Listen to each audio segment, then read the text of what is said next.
Salam alaikum wa rahmatullahi ta'ala wa barakatuh. Que la paix soit sur vous. Le message d'aujourd'hui sort tout droit de mon cœur. C'est mon cœur qui va vous parler un instant. Ce message s'adresse à tous les musulmans, à tous ceux qui disent Ashhadu an la ilaha illallah wa ashhadu anna Muhammadan Rasulullah. Mais à tous les musulmans qui ont oublié Allah, à tous les musulmans qui disent qu'ils aiment Allah, mais qui lui désobéissent. Mes chers frères et sœurs, on a été affectés du pire des virus, la pire maladie, qui est l'insouciance. On a oublié notre Créateur. On a oublié l'objectif de notre vie. On a oublié notre source, notre identité. Et Allah le dit clairement dans le Coran. Allah dit: ne soyez pas de ceux qui oublient Allah, car Allah leur fera oublier leur propre personne. L'insouciance a touché nos cœurs. L'insouciance a fait en sorte qu'aujourd'hui, on suit aveuglément les stars, Hollywood et compagnie, et on a oublié nos sources. Il est grand temps de faire un retour aux sources et de voir ce qu'Allah a dit dans le Coran et ce que Muhammad sallallahu alayhi wa sallam a dit, car c'est des paroles plus sages que la sagesse elle-même. Revenons vers Allah. Revenons vers le juste, le miséricordieux, le grand, notre Créateur Allah. Car l'objectif de notre vie, c'est d'adorer Allah. La vie est une épreuve. Allah a dit dans le Coran qu'il a créé la mort et la vie pour voir qui de nous a les meilleures actions. La vie est un test. Un jour, on sera jugé. Il y aura la remise des diplômes. Et après, c'est deux destinations. Ou le paradis, ou l'enfer, éternellement. Alors pourquoi troquer, changer une vie de 60, 80, 100 ans maximum pour une vie éternelle? Mes chers frères et sœurs, on a été touchés de l'insouciance. Réveillons nos cœurs avant que nos cœurs ne s'enterrent dans nos poitrines. Réveillons nos cœurs avant que le destructeur de tous les plaisirs n'arrive, la mort. Personne n'échappera à la mort. Que ce soit un musulman ou un non-musulman, personne ne diverge là-dessus. La mort ne fait de différence ni entre grands ni petits, ni riches ni pauvres, ni blancs ni noirs, ni âgés ni jeunes, ni hommes ni femmes. Plus on vit, plus on se rapproche de notre tombe. Toutes ces paroles ne sont pas dites pour faire déprimer quelqu'un, mais c'est une réalité à laquelle il faut se préparer. Car le prophète sallallahu alayhi wa sallam a dit que quelqu'un qui pense à la mort fréquemment, c'est une personne intelligente, car elle sait que la vie est une épreuve, elle s'y prépare. Là est la personne intelligente. Allah dit: chaque âme goûtera à la mort. Comme j'ai dit, ni musulmans ni non-musulmans ne divergent là-dessus. On y goûtera tous. Allah dit: où que vous soyez, la mort vous atteindra. Fussiez-vous dans des tours imprenables. L'ange de la mort ne prévient pas. L'ange de la mort vient d'un coup. Il n'envoie ni SMS, ni email. L'ange de la mort vient d'un coup. Et Allah dit: la mort que vous fuyez va certes vous rencontrer. Ensuite, vous serez ramenés à celui qui connaît parfaitement le monde invisible et le monde visible et qui vous informera alors de ce que vous faisiez. On profite, on s'amuse, on se dit qu'on a le temps, le repentir c'est pour après, plaisir après plaisir, jusqu'à la mort. Qui nous dit qu'on vivra jusqu'à demain? Le destructeur des plaisirs ne prévient pas. Jusqu'à la tombe.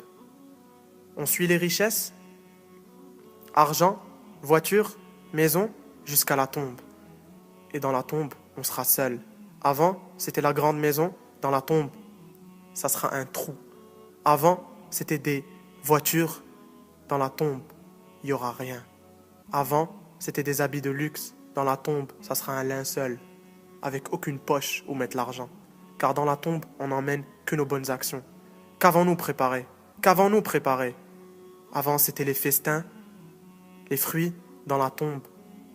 ça sera des vers de terre au menu. C'est des paroles dures. Mais certes, qui aime bien châtie bien. On a encore le temps de se repentir. On a encore le temps. C'est pour ça qu'on mentionne tout ça. C'est pour réveiller nos cœurs. Avant, c'était la famille, les amis. Dans la tombe, comme j'ai dit, on sera seul. On sera seul. On fait notre maximum pour bâtir des maisons, pour gagner de l'argent, en oubliant Allah.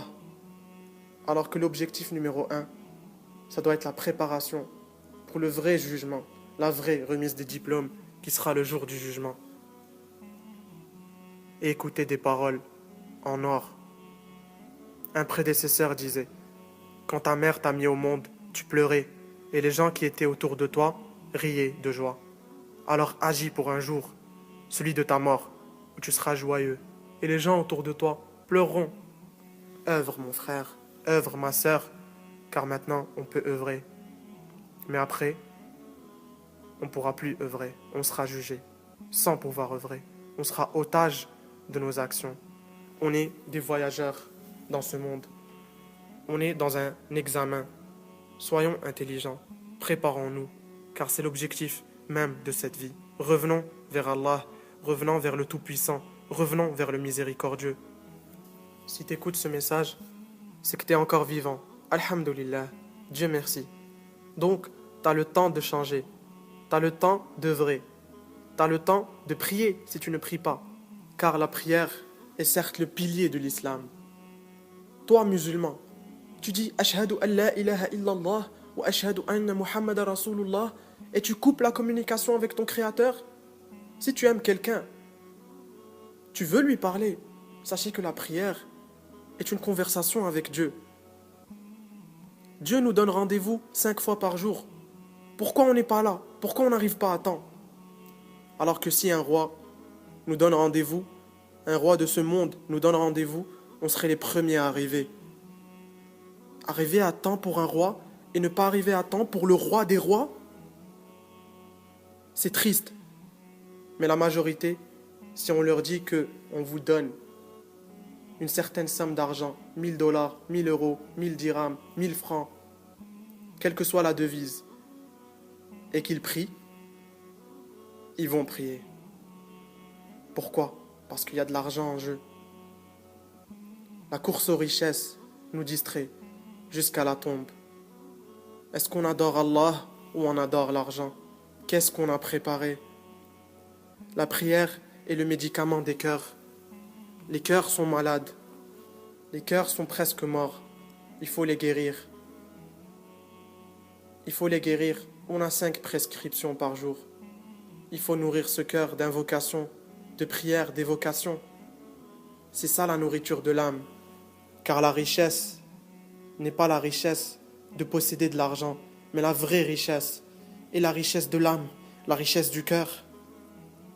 Sachez, mes frères et sœurs, que la route n'est pas facile pour le paradis. Et que, au jour d'aujourd'hui, il y a beaucoup de mal et peu de bien. À tel point que les gens qui essayent d'obéir à leur Créateur sont vus comme des fous, comme des gens bizarres. Ils sont pointés du doigt. Pourquoi? Parce qu'ils prêchent la vérité. Mais sachez qu'on ne doit jamais oublier qu'on est sur la vérité. Et quelqu'un qui est sur la vérité ne doit pas avoir peur, ne doit pas se cacher. On possède un trésor qu'on doit partager. On possède un trésor qu'on doit partager. Mes chers frères et sœurs, sachez que le prophète sallallahu alayhi wa sallam a dit que l'islam a commencé comme étant quelque chose d'étrange. Et l'islam reviendra comme étant quelque chose d'étrange. Alors félicitations aux étrangers. Le prophète sallallahu alayhi wa sallam qui ne parle pas poussé par ses passions, mais ce n'est que révélation émanant de son Seigneur a dit vrai. Car aujourd'hui les musulmans sont vus comme des personnes étranges alors qu'ils ont la vérité. Pourquoi? Car le mal gouverne. Et si les gens de bien ne parlent pas, le bien n'apparaîtra pas. Mes chers frères et sœurs, il est temps de se repentir. Il est temps de revenir vers Allah. Il est temps de regretter ses péchés. Il est temps d'avoir la conviction de ne plus vouloir les refaire. Il est temps de pleurer, car on était parmi les injustes. Revenons vers Allah. Revenons vers le Tout-Puissant. C'est lui qui nous jugera. On aura la paix intérieure. Car quiconque se détourne du rappel d'Allah, mènera une vie pleine de gêne. C'est des paroles dans le Coran. C'est des paroles de sagesse. C'est les paroles d'Allah. C'est les paroles d'Allah. Tu as des problèmes dans ta vie? Reviens vers Allah. Reviens vers ton Créateur. Car si tu es véridique et sincère, il t'entrera au paradis. C'est lui le juste. Et au paradis, il n'y a ni tristesse, ni angoisse, ni déprime. Au paradis, c'est de la joie. Mais pour mériter le paradis, il faut travailler fort dans cette vie. Il faut travailler fort. Le paradis est pour les croyants qui font tout pour éviter l'enfer. Qu'Allah nous en préserve. Car ce n'est pas un bon décor. L'enfer, c'est pour les injustes qui ont oublié leur Créateur. Et je demande à Allah de nous sortir de l'obscurité à la lumière. Je demande à Allah de nous montrer la vérité et de nous guider. Je demande à Allah de nous entrer au paradis. Je demande à Allah qu'on soit la cause de la guidée de gens. Je demande à Allah qu'il fasse en sorte que tout musulman revienne vers son Créateur. Car on a délaissé Allah. C'est triste. Allah n'a pas besoin de nous, mais on a besoin d'Allah. Alors réveillons nos cœurs et revenons vers notre Créateur qui nous a tout donné. Wassalamu alaikum wa rahmatullahi ta'ala wa barakatuh.